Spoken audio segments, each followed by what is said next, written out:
أعوذ بالله من الشيطان الرجيم. بسم الله الرحمن الرحيم.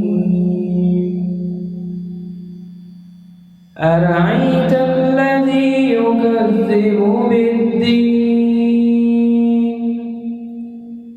فذلك الذي يدعو اليتيم ولا يحض على طعام المسكين فويل للمصلين الذين هم عن صلاتهم ساهون الذين هم يراءون